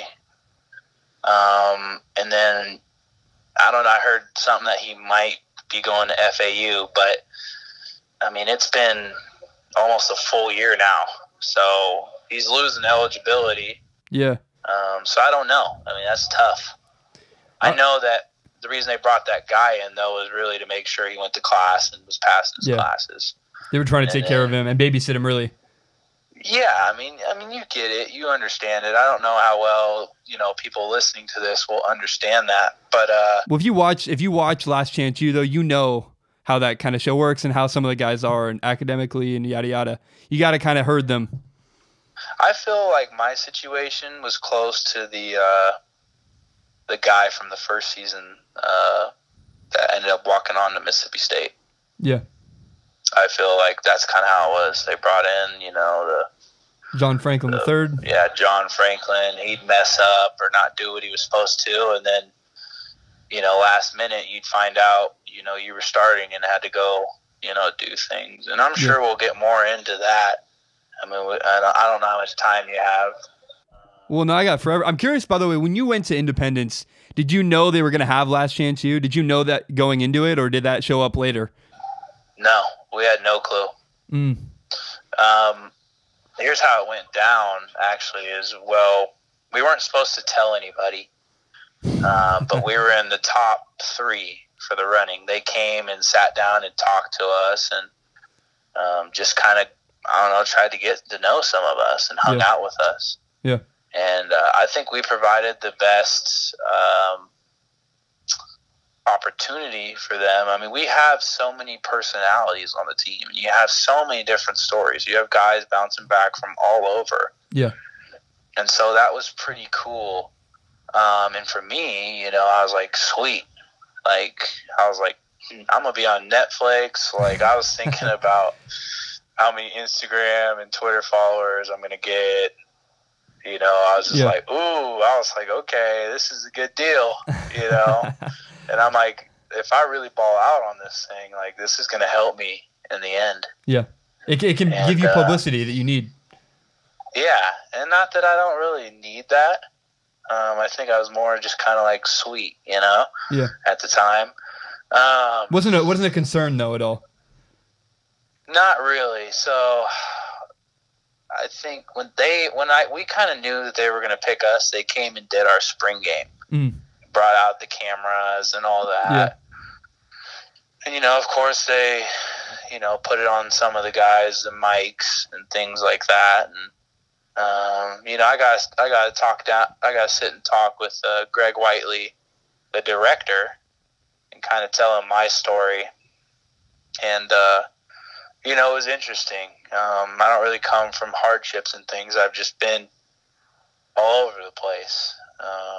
I just talked about where I was from and what I did and what my goals were. What was your vibe from that meeting with him? With Greg? Yeah. It was good. I felt like he was a pretty sincere guy. Yeah. He was, I felt like he was pretty honest. I didn't feel like he was a guy that was going to screw me in the back end. Yeah. And so I was able to, talk with him and, keep contact with him and things like that. And overall, he was a great guy. He's from Seattle. Really? That's cool. Yeah, that whole crew, I think, is from Seattle. And so just talking to him and being able to explain, like, where I lived, and for them to be like, oh, yeah, because you're in the middle of Kansas. Nobody, like, you talk to some of the kids on the team, and they wouldn't even know where Washington was. Now, I said they weren't the smartest, but I mean, there were some head cases. Yeah. I mean, guys, you were just like, oh my gosh. But when they got the ball in their hands, you were just like, what the heck? Just get out of the way. Well, I'm curious. So what happened to you? So where are you now, and kind of what got you there? What's that story? Well, I just finished up spring ball at Boise State University. Yep. Awesome. And I think I'm going to take a break from football. Really? Yeah, I had a new opportunity or a new calling, or I guess you could say God opened a different door. Yeah. I mean, the thing with Boise is I found out that Coach Johnson called me. I think it was home, and I wasn't going to Independence anymore. I was like, I'm done. There. I don't need to go there anymore. I got my 2-year degree in a year. Yep. Finished football. Like, it's just going to be the same scenario over again, so I need to get out of there.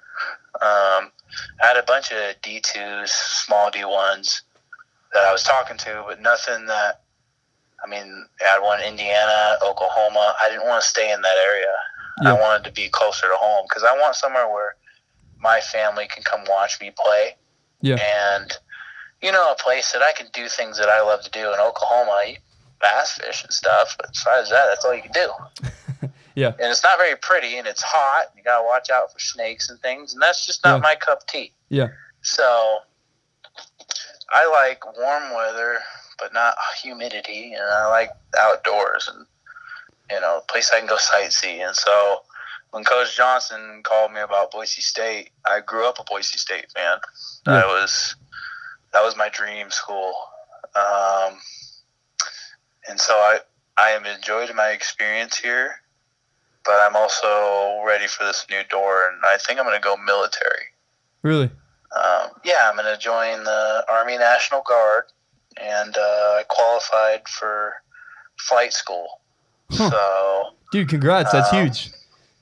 Yeah, so I'm going to take a break from school for about a year.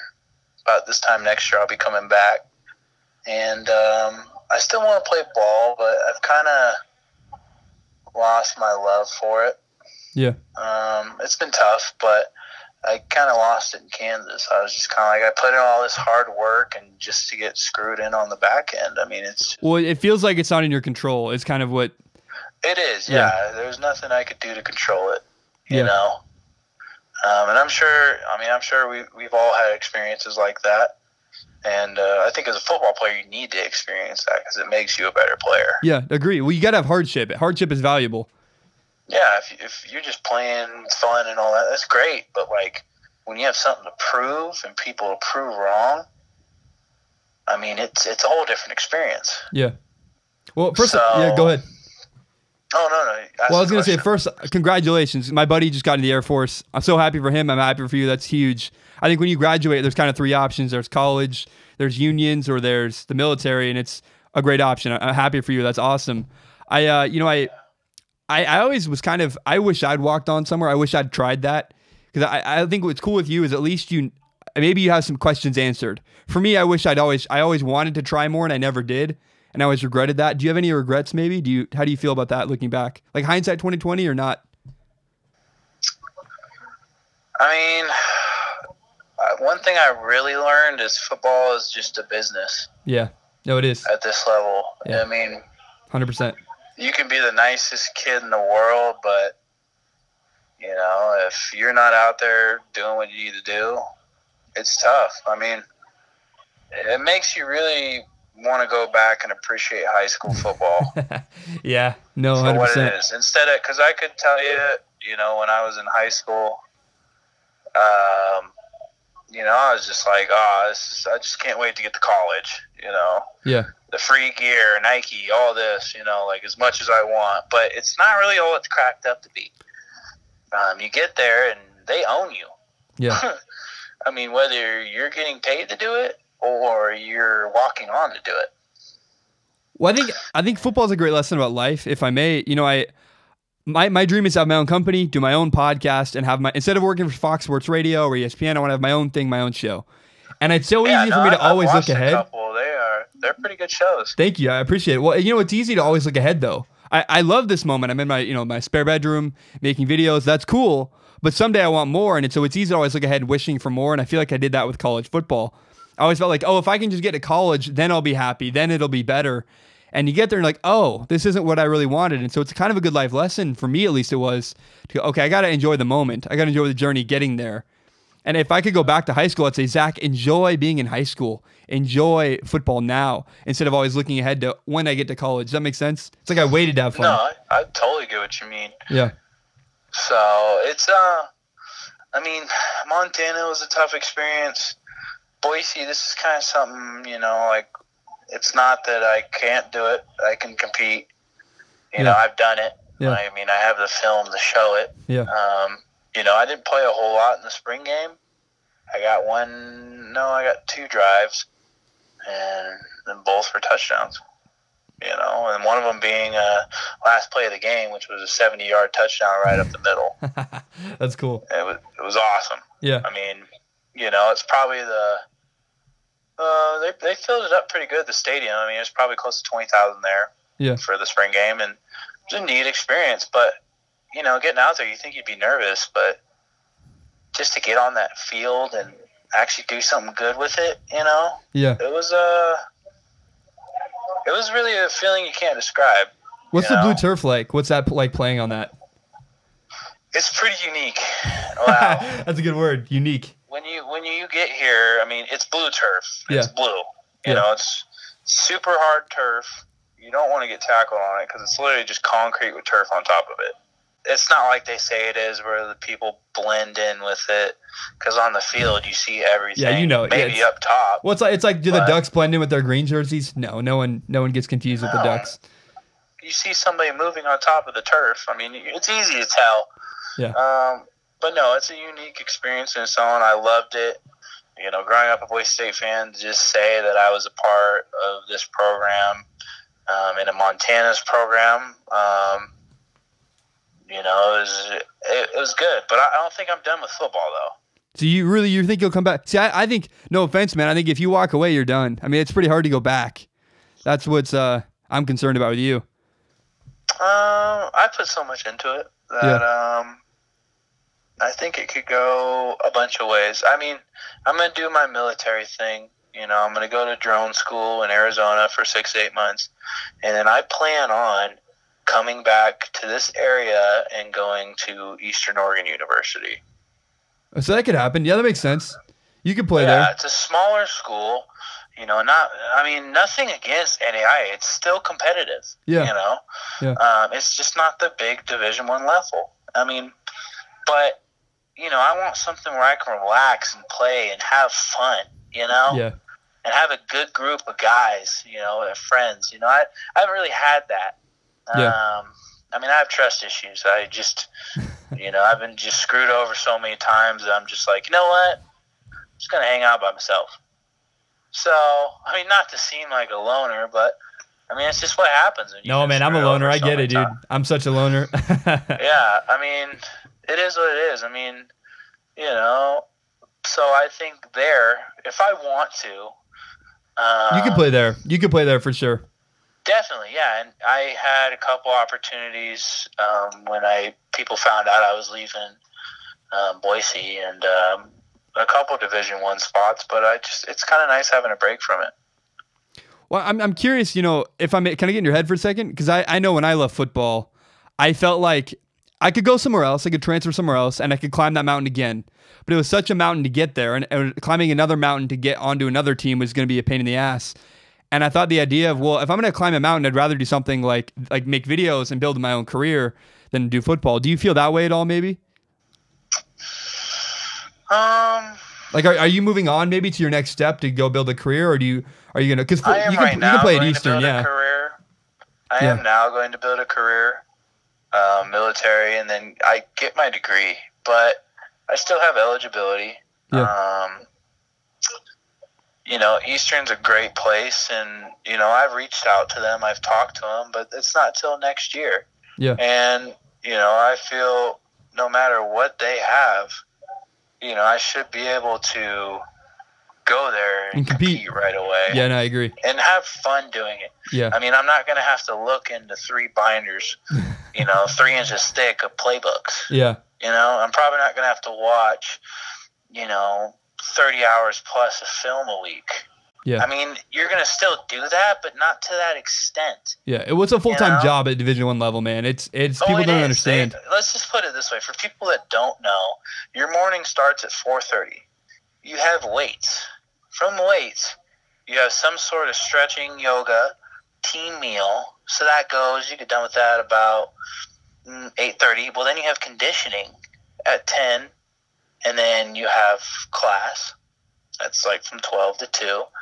When you come back, it's either practice, film, team meeting, or some special thing they got going on. But you're there in those facilities every day. All day. Yeah, so everybody's like, oh, the facilities look great and things. Have all these great things, lockers look nice. After a while, you don't notice those things. I mean, you're just like, okay, like, what do I got to do to play? Because that's the only reason I'm going through this. Yeah, 100%. And so a lot of people don't understand that. They think, oh, it's college football and all that great. But, another thing, too, is I think a lot of people think college football players are just meatheads. Yeah. I get that kind of vibe from the Boise State. No, it's kind of what a lot of people believe. Yeah, it's like, oh, you just play football. And I'm like, what? Like, I take a lot of pride in that. But now I've kind of sat down and thought about it. I'm like, okay, I understand why they think like that. Yeah. Because that's all we do. If we're not in school, we're doing that. Yeah. Well, it takes your whole life.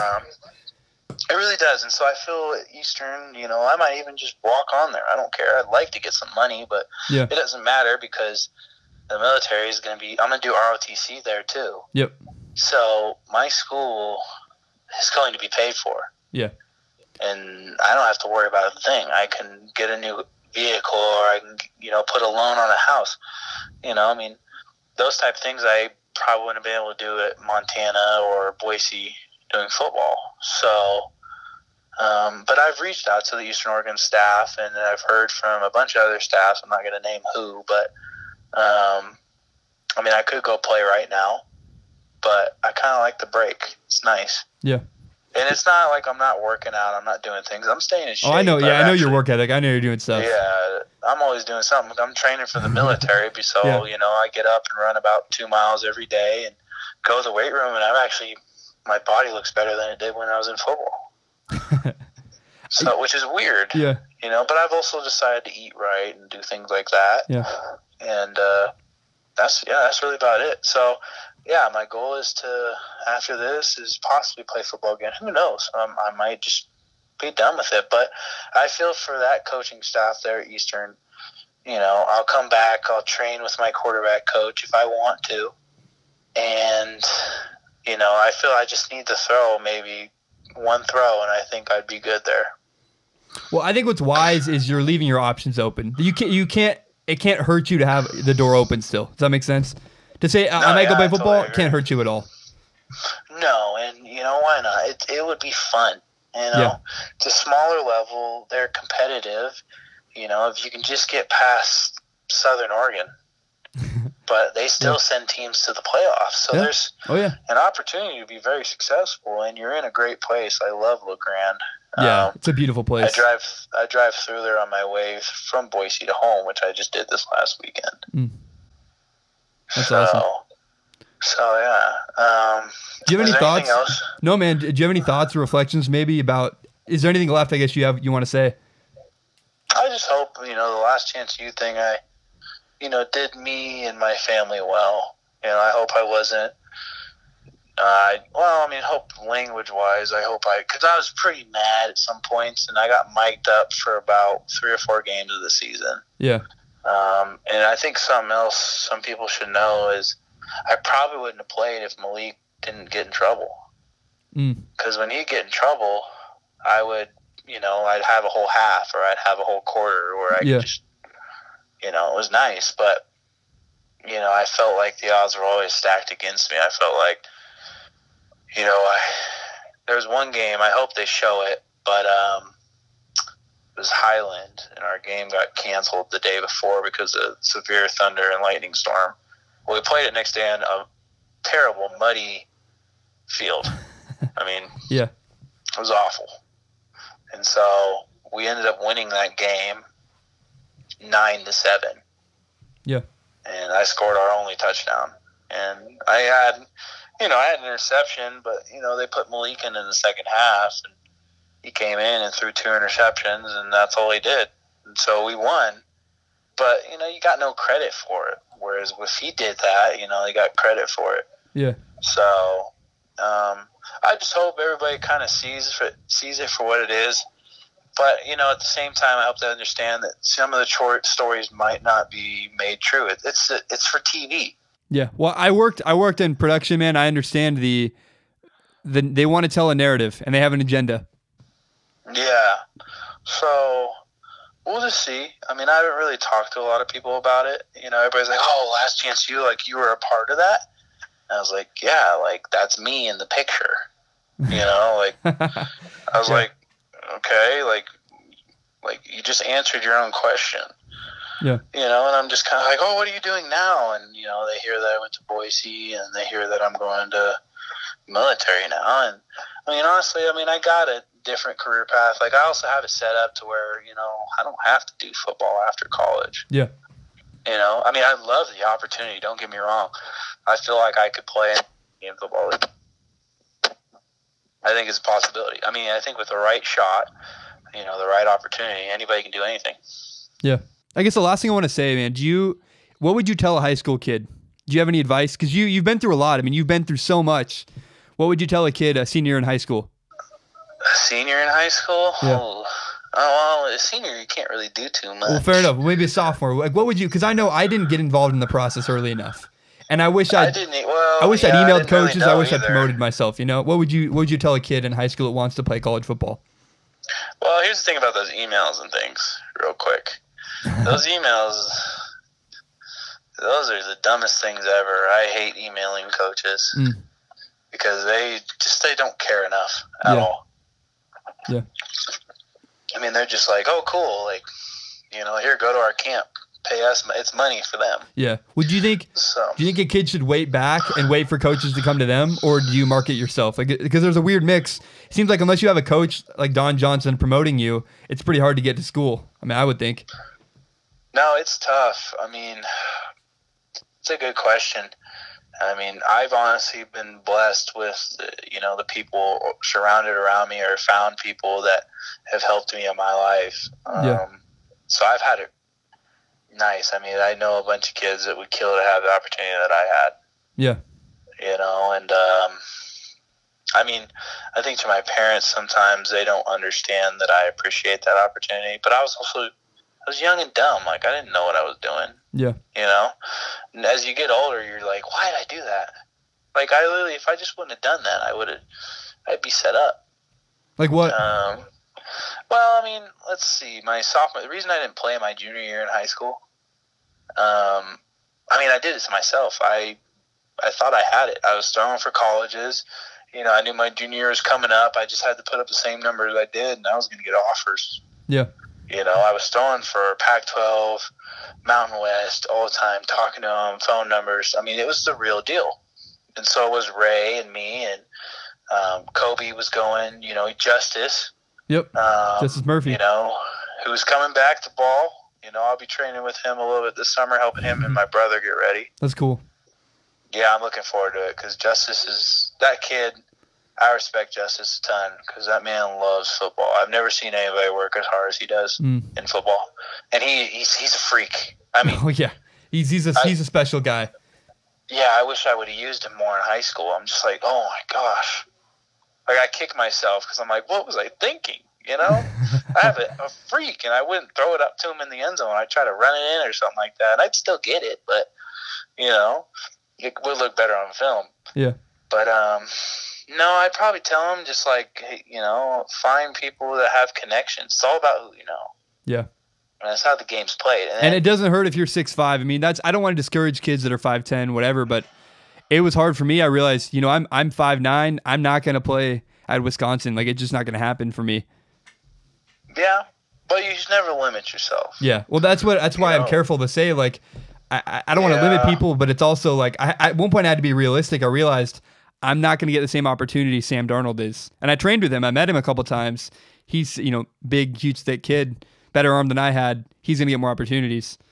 Yeah, I always felt that I had the biggest arm.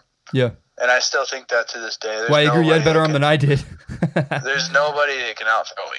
Yeah. I mean, they say dudes that make 30-yard, throws and they make it look like a lollipop, it's good. I'm just like, I can throw that on a dart. Like, I'm just like, oh my gosh. Yeah.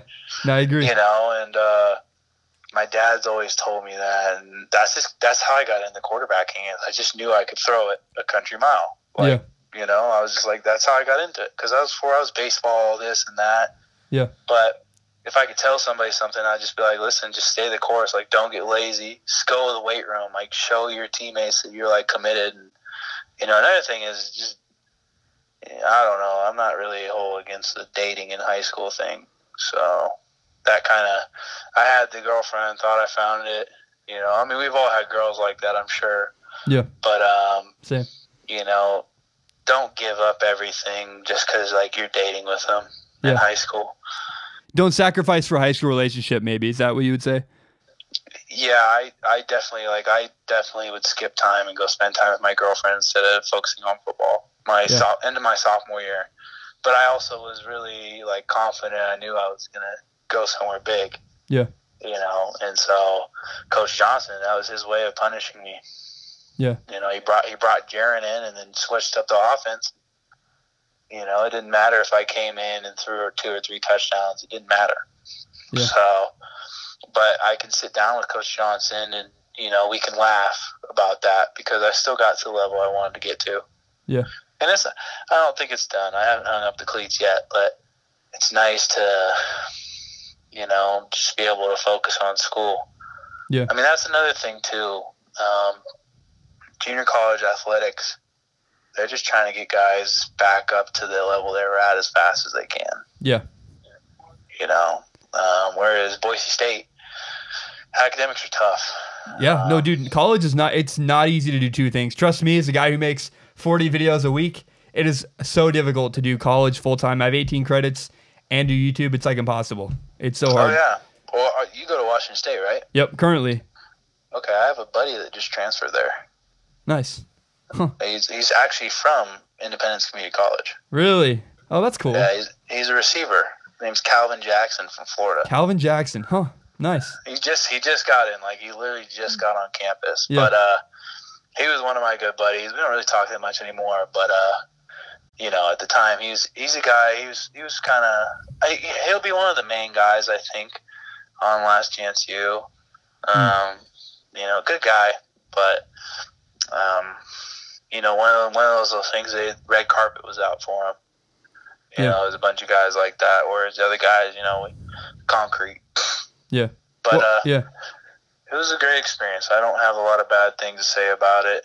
I wish they would got some video of me bass fishing because I was killing that. That's all I do. When I was in school and football, because you just like football was easy there. Yeah. You got the playbook down, had this down. You didn't need to go watch film or do that. I mean, you did anyways, but I wouldn't do it all the time. But there'd just be days where you just didn't have to do anything, and that's what I did.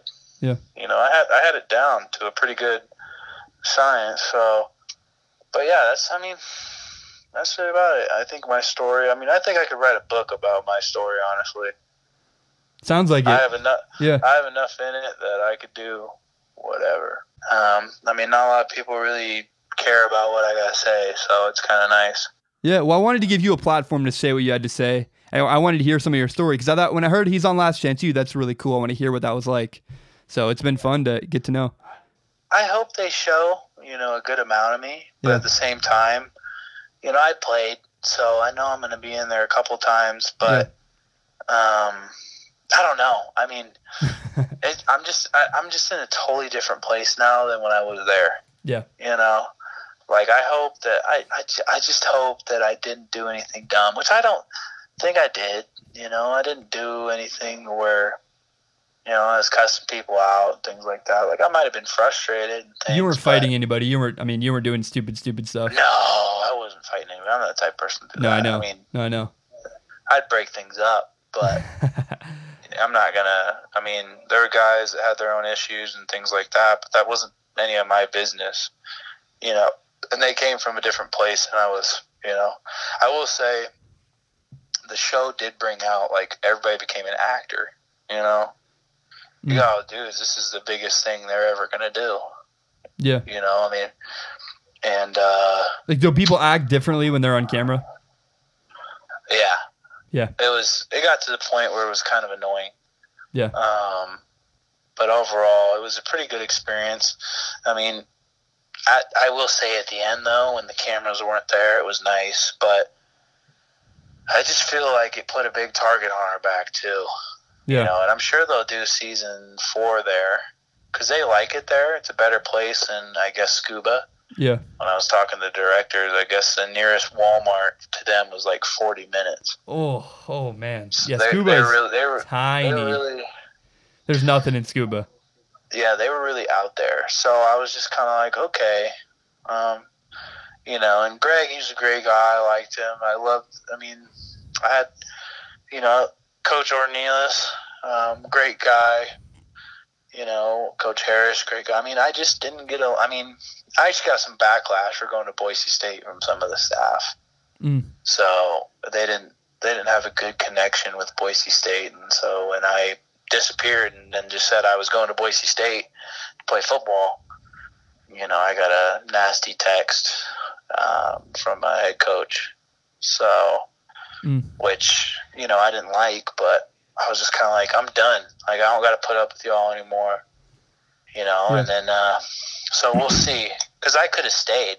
They tried to get me to come back for another year, and I was like, I got my 2-year degree, and I am out of here. Yeah. Like, I don't need to be here at all. Like, Kansas was a different place. It was super flat. It was just different. The town that we were in, there was not a lot to do. Yeah. You know, I mean, the roommates, they were pretty cool. I liked my roommates, but it was a totally different situation. I mean, it's something you have to go experience. Talking about it's one thing, but actually experiencing it and going through something, it's different. Yeah. So, you know, finding words to explain that. But no, it's good to talk to somebody about it, though. I hope the interview wasn't too bad. I talk a lot. I can't. No, I enjoy it, man. I wanted to hear your story, and you're very good at telling me your story. It's been interesting and fun. I got to say thank you so much, man. It means a lot to me that you were willing to come on the show and say your piece. It really does help me, and it means a lot to me. I thank you. No, I appreciate it, man. I got to get back to studying. And, no, you're the best, man. Yeah. Seeing what comes out. No, I love your dad. I love you as a person. I love you as a player and the person off the field. So I just wish you the best. I'm rooting for you in life and in football. And thank you so much, man. I appreciate it. And good luck with finals. No problem. Good luck with finals. Thank you, man. To you too. Appreciate it. All right. Thanks, have a great one. Yeah, take care. Bye. Well, that was much longer than I expected. I did not expect that to go an hour and 7 minutes. But he is clearly knows how to tell a story, wants to talk a lot. He wanted to get his part out, which I thought was interesting. I don't know what to expect from Last Chance U. I don't know if they're going to portray him one way or another way. I don't know, because it's what they do with, reality TV is they will literally Frankenstein clips and Frankenstein things you say to make it sound like you said something else. I don't know what to expect. I know that I love Last Chance U. It's my favorite football show, and it was interesting to hear his perspective. And I don't know that he plays that much in Last Chance U season 3, but I'm very curious to watch and see what happens. Brandon B is a good guy and a guy I'm rooting for in life, and it sounds like he's done with football, which is sad. It is, to be burned out by football is something I understand completely, and it sounds like that's kind of where he's at. And there's one last thing. He touched on girls. He touched on girls and high school football. And I don't think he made it sound like he had a problem. I don't think he did. I knew him in high school. I don't think his girlfriend was in the way. But I will say this, unrelated, is I have this dream. I want to build a podcast. I want to make a bunch of videos, and I don't think I should have a girlfriend even. I think that I need to focus on focus on making my show, focus on doing podcasts, and focus on making videos rather than going on dates. Because I can go on a date every night if I want. I know, even the way I look, I swear to God, I really can. But, I'm focused on what I want to do, and I think if you're a 16-year-old who has a dream to play college football, don't worry about girls, don't worry about this or that. Focus on your dream of playing college football. So Interview was interesting. It was, again, way longer than I expected. I'll probably break this all out into just an hour-long video and put it out. I don't know. Maybe I'll cut it, Frankenstein it together. Maybe I'll do nothing with it. I don't know. I don't know what to cut out of that. It's interesting. I really wanted a 15-minute clip, and so I learned that next time I'll probably tell the guy, hey, I want to talk for 15 minutes, and it'll be more concise.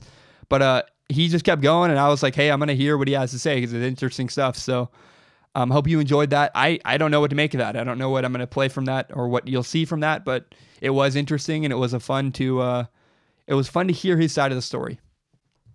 Thank you so much for watching. I really, really appreciate it. Remember, Last Chance U Season 3 releases on Netflix July 30th. I believe that is a Friday. And so I hope you enjoyed Brandon's story. He's a great, great person, a wonderful human, and he was a joy to train with back in the day. So I'm rooting for him, and no matter what he does in life, and I really appreciated him coming on the podcast. Remember, you can subscribe to Strong Opinion Sports on iTunes, on SoundCloud, and on YouTube. You can find the full entire hour-long podcast on YouTube, as well as my best, most interesting clips. Help me grow this podcast by telling your friends about the show. Share this on Facebook, on Twitter, on Instagram, whatever it is. Help me grow Strong Opinion Sports by telling your friends about this show. My name is Zach Schaumler. As always, thank you so much for tuning in. I really appreciate it. I love doing this show. It's my favorite thing in the world. And I will be back next week. My next podcast. Oh, I forgot to say this. This is very, very important, actually. My next episode of the podcast is going to be just about the NFL. Nothing else. It will be about a 6-minute segment on every single team in the NFL.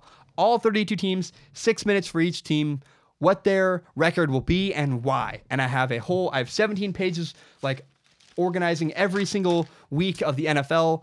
And I have winners and losers and who's going to win. And I will tell you every single team's record and why I believe they will have that record. I've been scouring everything I could, trying to get as much information as possible, and I'm very, very excited.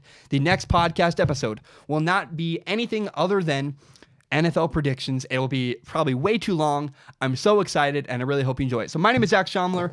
Thank you so much for tuning in. I just love this, man. I'm so grateful for you guys, and I hope you guys have a wonderful, wonderful rest of your day. Ba-dum-bum. Bam. We are